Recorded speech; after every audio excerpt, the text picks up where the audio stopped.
Welcome to the Service MVP Podcast. This is where you go to learn how to use pure motive service to create higher value to grow your results.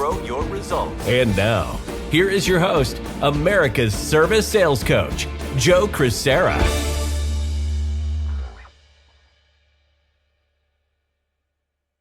Welcome to the Service MVP Podcast. My name is Joe Crisara, America's service sales coach, and we have with us Mr.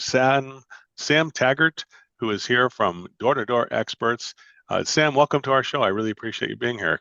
Thanks for having me, Joe. It's a pleasure. Well, you're somebody like a regular guest now, so we're trying to make sure that we are Service MVP has made a great initiative to get more involved with the Door-to-Door Experts, because in a way, Sam, you preach what I've always believed in, which is to be proactive and get your team involved instead of waiting for things to happen to make things happen. Sam, welcome to our show. And today we're going to feature what Sam calls Eat What You Kill, which is a new book he's writing. It's coming out soon. You can pre-order the book, and Sam is going to go over some of the fundamentals about some of the things he believes in and teach. Sam, welcome to our show. You want to get started? Go ahead. Yeah. So just a little history. I mean, I've knocked doors since I was 11 years old and sold everything under the sun, from painting curbs to magazines to security to solar, pest, alarms, and what's cool is I've never really had a lead. Never has the company that I've worked for, I was the VP of sales, over 100 sales guys, and it was like zero marketing spend, which is not a traditional business in a home service space where, you get a lot of companies that are like SEO and ads and this and that. Like where I come from, it's get more reps, get them talking to more people in the streets and like going out and being proactive and then closing at a high percentage, right? And there's a lot of pros that come with that, because you get people that aren't sitting there online shopping you with 3 other bids. You get people that are like, oh, I didn't really know I had that need. And all of a sudden you create the need, you solve their problem, and you same day close, or, you close within a short time frame, protecting your margin, giving people a great service that would have never known they needed the service because they wait till it's too long, and we've helped a ton in the roofing and so many other industries. Now, since for the last 8 years, we've, been the leading training company for anything door to door. And so recently, about 2 years ago, I started working with Penguin Random House to write a book called Eat What You Kill, which is right here. And it comes out January 15th, and it's already on pre-order in any of the bookstores, Amazon, Barnes & Noble, whatever you want to go find it at. But it's becoming a sales carnivore. And it's this concept of, how do I get me, my sales team, everybody around me to think like carnivores and go hunt versus be responsive and wait for the lead? And in today's world, it doesn't matter if you knock, it doesn't matter if you're doing a referral-based business, it doesn't matter if you're word of mouth. I think a lot of people need their sales teams to be much more built around carnivore mentalities instead of herbivores. And this concept of eat what you kill is a freedom creation opportunity, because so many people are dictated based on the leads they're given, meaning they're dependent. And if a company, if I'm trying to go make 150 grand, or I'm trying to make 300 grand, and I'm solely hoping my phone rings, hoping my ad hit, hoping that Facebook doesn't change their algorithm, hoping my SEO guy does a phenomenal job, and that my, some competitor doesn't go outbid me on ad space, like I'm so dependent on somebody. And for me, I'd be like, wait, I can go knock a door, talk to a potential prospect, or I can go get a referral, go talk to people, and go create business at any given moment, any given time. And so we give tactical training and skill set on exactly how to go do that. So it's like a couple of things there, Sam. I'll tell you that I think it's come around full circle, right? Because I remember when I first started my first service business back in 1985, that's exactly what I did. I just said, I don't have any marketing money. I'm just going to go out there, hand out flyers and talk to people and book calls. And I did. I went through a whole brand new construction neighborhood and said, they don't know me from anybody else. They just moved in. And so I just wound up my company dominating because I was more active. And I think that's really one of the things, looking at today's world with all the digital media that's coming at us in droves that we are frankly sick of. Even when you scroll TikTok, it's like, oh, there's an ad I got sucked into or whatever. And then finally it's like we got a real live person who's talking to me. I think it's what I'm hearing from the people who use your services. I have a lot of our clients who already use the services of you and have gone to a door-to-door format, either for service technicians on a job that are going to do that six-pack door-to-door, or people who just hit a neighborhood. Even in solar's always known this, which is really where door-to-door came to its full fruition and where you guys have systemized it. It's, to me, it's refreshing that you're actually talking, you're getting to put a face on the company as opposed to some digital ad. And I think that is something that's amazing. Tell me, how do you envision people in the mechanical trades? I see solar's already, that's the only way you really do solar is doing this, right? Tell us about some of the success that you've had in that, Sam. Yeah, so think like, you know, there's traditional marketing, right? And then you have print, mailers, flyers, you have road shows, you have, you know, get into Home Depot, you have, I mean, there's so many ways to talk to a customer, but I look at it as like there's 7 doors to knock, and so many people are just afraid to go knock to their front door. Why? Because they're like, well, they weren't expecting me. And I'm bugging them. And I'm like, well, hold on, like, are you? And if you just change your perspective of like, I'm there to serve them, hence I am offering a service, then why not? And maybe you get more no's. Oh, dang it. For every 10 people I talked to, I got 9 no's, but then I got 1 yes. And you guys, like most people listening, it's like, I want a highest conversion rate. And I'm like, well, no, you just want highest revenue rate. That's all you really care about. Like at the end of the day, like if you're trying to go knock by flyer or by door hanger or by whatever, it's like that's a reaction of hopefully they need you and hopefully they pick up the phone, and it's you're being reactive to something instead of proactive. Where I think what people are missing is like, let me hold your hand and walk you through something that you're probably low educated on. So I just got my HVAC replaced, and he comes in, and the reason being is it was like 90 degrees this summer in my house. And I was like, what the freak? And he goes, well, the problem is your coolant or your condenser unit keeps freezing and your filters, and it's already now put so much wear and tear, even though it's a 5-year-old unit. And he walks me through the repercussions, and he says, hey, look, maybe we can play the warranty game. Maybe it can have some coverage. Maybe I can help you out. We'll just replace the thing, because at the end of the day, you've already put all the damage on it. But I would have never known that. I would have never known how to even look at my thing. I was just pissed off that it was 90 degrees in my house. And so he responded to a call. But how many people are just like afraid of making that call? But if you knocked on their door and you said, are you comfortable with the house? Like, what temperature do you keep it at? When was the last time you actually changed your filters? Do you regularly change your filters? Have you ever had somebody actually look at your coolant? Because nobody wants to call the HVAC guy and go through that whole process. But I'm like, I'm here now. I'll do it now. Like, let's look at it. Okay.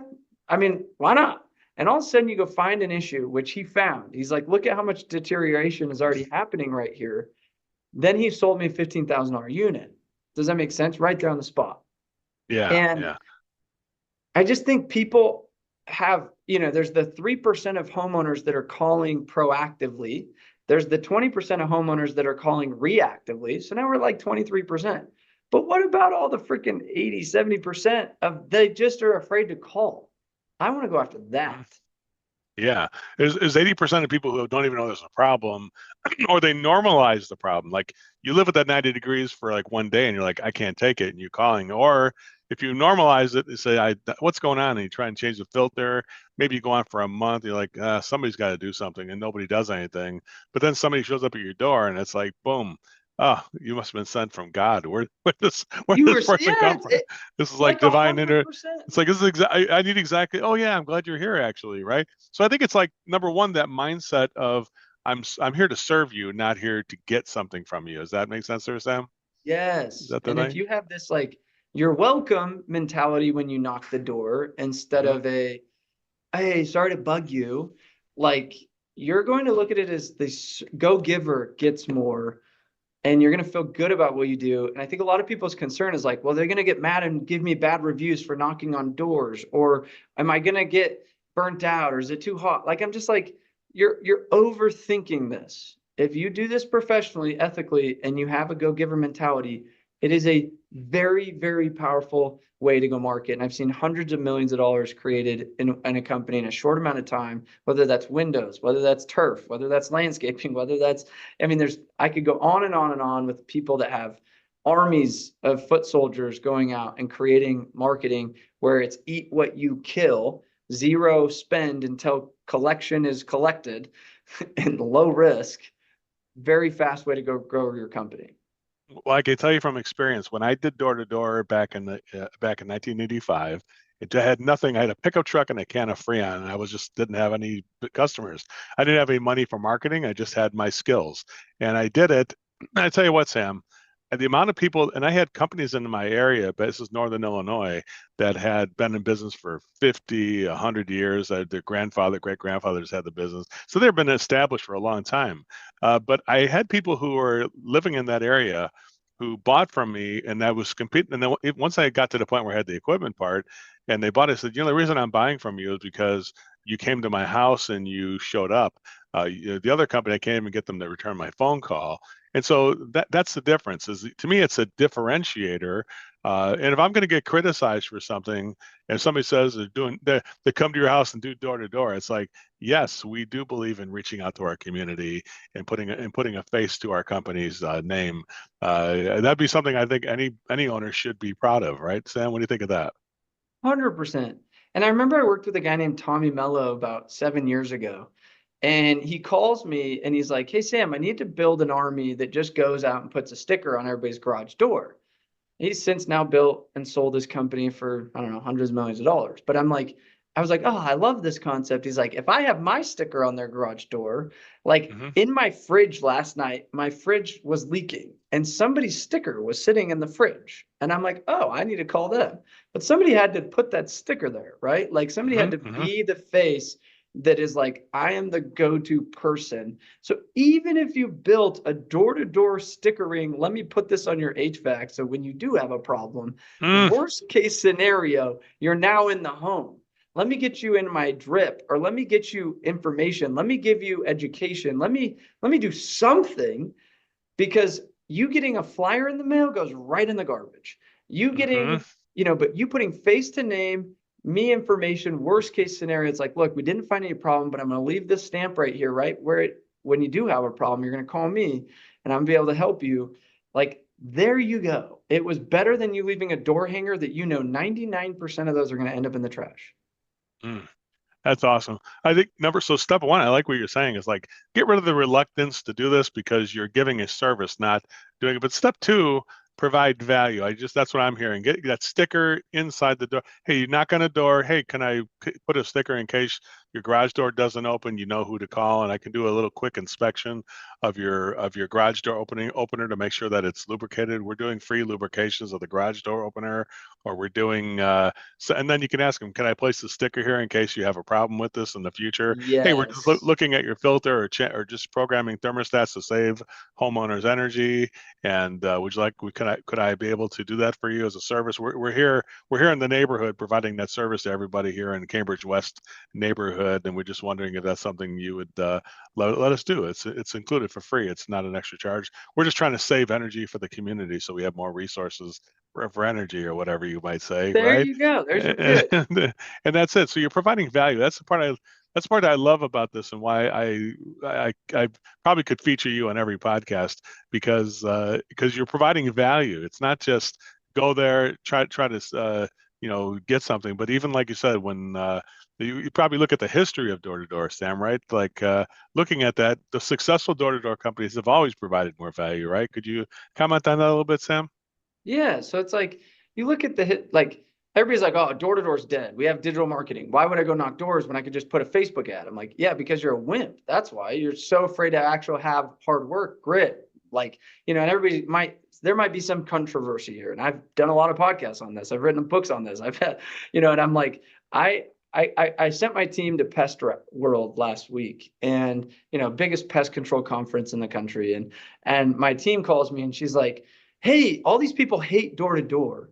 And I'm like, that's interesting. These are all business owners. It's at this big conference, and like, they don't like door to door. And I'm like, that's because where I come from in Utah, They have the biggest pest control companies, Aptiv, Hawks, these guys. They have 1,000 to 3,000 sales reps that go foot soldier deploy every summer. And if you're a local company that has 1,000 customers and that's your reoccurring book of business, and an army of 40 dudes come and take over half of your book of business overnight, you don't like door to door. You're like, these savages, they just plumaged my entire customer base. And I'm like, they're charging more, they're doing X. And you're like, well, how? And this like homegrown local pest control guy that's got 1,000 customers and it's him in one truck is over here like, what the freak? This sucks. He's like, I'm local, I do better. They're not even as good at servicing as this, like XYZ, right? Mm-hmm. And I call her and I say, look, that's like the whole reason they could either keep losing their business to the dudes that are willing to show up and provide value. And they said, and this is why I said it, and it goes back to what Joe said earlier. The pest dude knocks the door and he says, I see spider webs and I see freaking a wasp nest and an anthill right here. Wait, you already have a service? Let's fix that today. I have my crew in the area. I'll give you a killer deal and let's solve that. Who wins? The dude they've had for 6 years that obviously has not solved the damn problem, which is a wasp nest sitting in their eave and a spider web right there and an ant's there. And I'm like, I want to help you today. And I'll give you a killer deal and let's get you over. And then you say, hey, is it a cousin or a brother or an uncle that owns this pest control company? Because I don't want to go Thanksgiving dinner and you to get in trouble. But if it's not your cousin or your brother that owns this company, like at the end of the day, if you got better service, better quality, and better price or better opportunity, and I'm here right now, like, why can't we make a deal? Well, I think also in the talking about the swarm of digital advertising that comes to us in every single platform, we can't get away from it.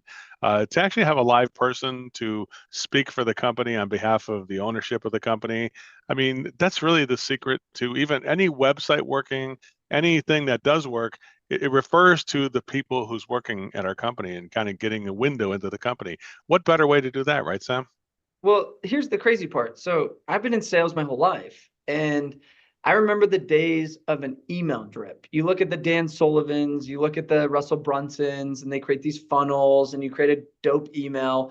And remember the days where you read every email? Now Google has it where it auto filters and it only sends you priority and everything else goes to I don't know what folder.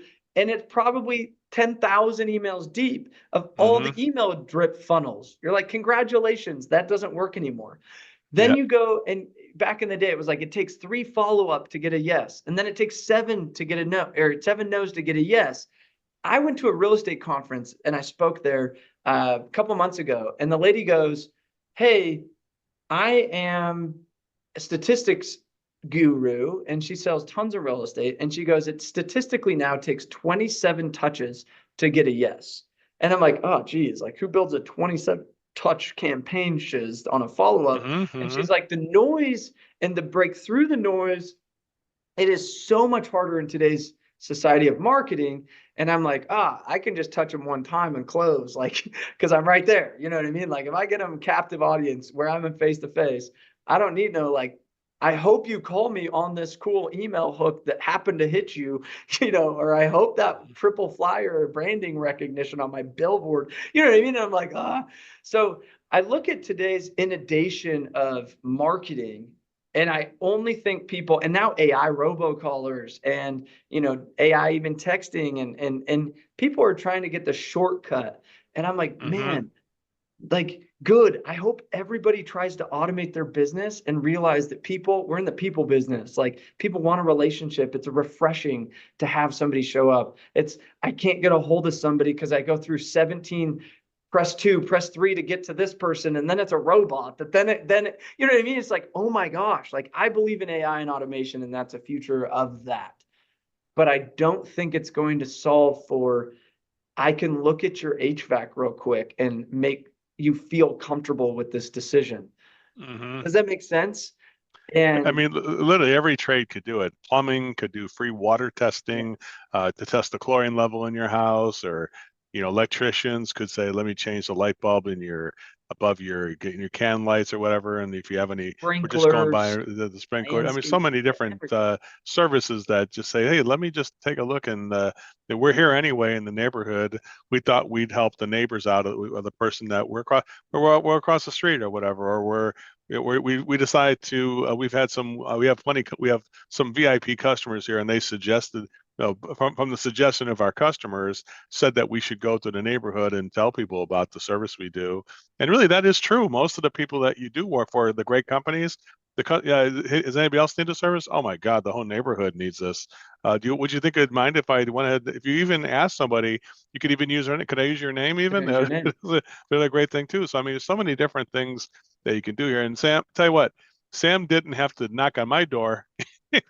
I knocked on his. When I saw him at one of the conferences. I think it might have been Victor Vancour's conference at one of the Yeah. Profit Rocket or something like that. I was like, dude, that dude's got to be in my life. That is, he's a brother from another mother. He doesn't realize I it know. yet. We're on this panel and there's 6 people and there's only one that I'm like, this dude knows what he's talking about. I never heard of Joe. Everybody's like, you never heard of Joe? I was like, I'm new to this world.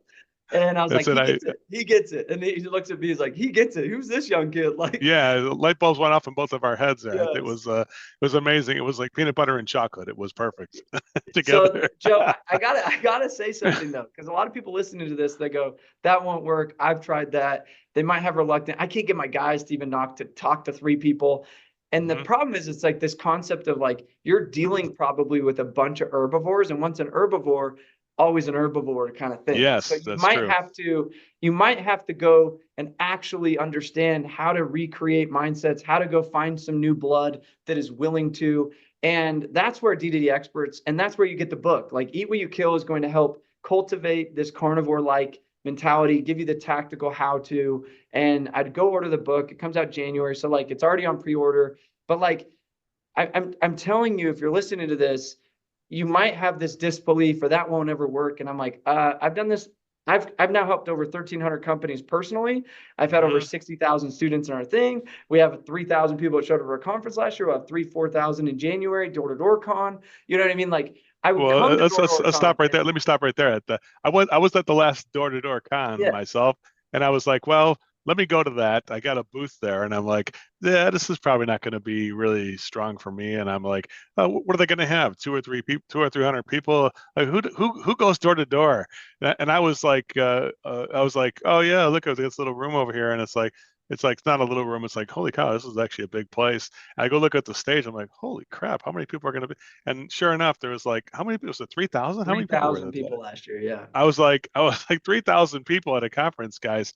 I mean, that's similar to like Pantheon or whatever. I think Pantheon for Service Titan had 3,500 people. So you're right there with that part of it. And I was like, what I witnessed was 3,000 of the most kind, enthusiastic, positive people that I have ever met in my entire life. And I tell you, I went to that conference like, oh, this is probably going to be a waste of my time, to like, oh my God, how much motivation I got, how many people I was able to help. I got a standing, in my little talk I did over there, I got a standing ovation from about 500 young people that were there, and they were like, dude, this is amazing information. And I was like, I'm so happy to share it. And I would just say, if you do that, I was recommend get that Eat What You Kill book for sure when it comes out in January. And also I would recommend going to door-to-door con convention where they have it there, and definitely experiencing it for yourself, because then you'll see what it looks like to see people who actually do this job the right way. I think seeing is believing, Sam.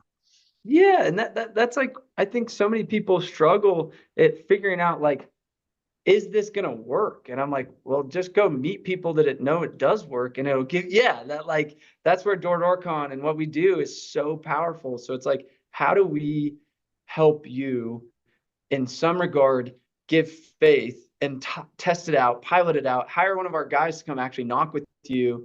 You know, I have a guy right now in North Carolina, and he ran 700 door-to-door pest control reps. And he calls me and he's like, Sam, who have you trained in HVAC? I have an HVAC company that wants me to like help them build out a door-to-door section. I'm like, dude, that's recruited and managed 700 sales reps right now. I'm like, why are you getting into HVAC? He's like, dude, it's stupid easy.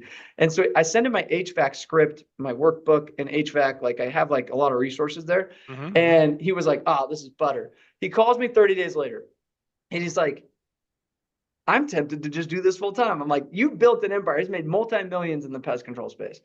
And I'm like, I when I say like, if you have a high, like they're selling bug spray guys at $500 contract values. When you have a $20,000 unit and you're making the margin you're making, and you could do similar volume that these guys have to do, they have to sell 1,000 to make any real money.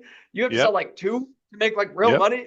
Like do the math, people. Like when my people find your industries like roofing or HVAC or plumbing, like my CRO, he went and knocked doors in plumbing for like 2 months in Vegas. And their best week, I think the guy did like, I don't know, 30K or something in new business. And homeboy does 260K collected in 1 week. Wow. And that's crazy. He was like, he's like, the owner was, and now, I mean, he's a bad egg. He's my CRO, but he goes, oh my gosh. He's like, we should get into plumbing more. He's like, this is stupid. He's like, these guys were doing this. And he went and just like, he like 10x'd their best guy in like I believe it. I believe it. Well, Sam, I always say a great podcast starts on time. A good podcast starts on time, but a great one has to end on time, unfortunately. Sam, what can people do? And I highly, by the way, you get Uncle Joe's special seal of endorsement, which I normally don't put my thumb on the scale, but I only endorse people who I highly believe in. And you don't see a lot of me endorsing it. There's nothing on our website about me endorsing people, because I always know when they fire the person that I recommend, they also fire me at the same time. So so it's risky to do it, but truthfully, there's no risk in having Sam Taggart be part of your team, and to be more proactive and differentiate your company by doing what Sam is saying. And it's like, I always tell the HVAC and plumbing and electrical people that, guys, if a real salesperson like Sam Taggart's people he trains saw how easy you have it, they'd faint. Well, that's what happened to Austin. Austin's like, these guys have been so easy. It's like people actually want the stuff. It's crazy, so it's crazy. Sam, how do people get involved with you, and how can they get more information? Your book is coming out in January. I definitely urge everybody, Eat What You Kill. He's got right behind him there. Just find that, and that's January 5th. You can pre-order right now. How can they get a hold of that book, and how can they get a hold of you, Sam? Yeah, so at the Sam Taggart on Instagram, or DDD Experts. If you just search Door-to-Door Experts, we will pop up. And the other thing is, like, come to Door Con in January 8th and 9th. It's our biggest conference. It'll be absolutely awesome. And reach out, book a call with us, and just see, hey, we have experts, we have recruiting services, we have knocking apps and CRMs, we have a whole slew of team. We have 50 employees that go help companies all over the world on a regular basis. And it's like, we're not just some one-person shop. Like, I have a team of experts that can really get on a call and diagnose your company, diagnose you as a sales professional. And whether you're brand new in sales or you're running a 20-year company, we have worked with all sorts of different organizations, and that's what we're the best at. So I hope your support. Get the book. That's on pre-order today. Go buy it. Barnes & Noble, Amazon, whatever. Eat What You Kill. And hope to see you in January. If not, reach out. We'd love to get on a call with you guys and see where we can help you out. Well, I will definitely be there in January myself, and I think I always say Sam helps sell the company before the door opens and when the door opens, and then we kind of help sell it after you start getting into your solutions and doing all that part there. I think it's a perfect combination of the way business should be done, which is personalized and customized for every client that's needed. Sam, thanks so much for being here. I really appreciate you again. No, thank you, Joe. Guys, appreciate you. All right, have a great one, everybody. We'll see you on the next podcast.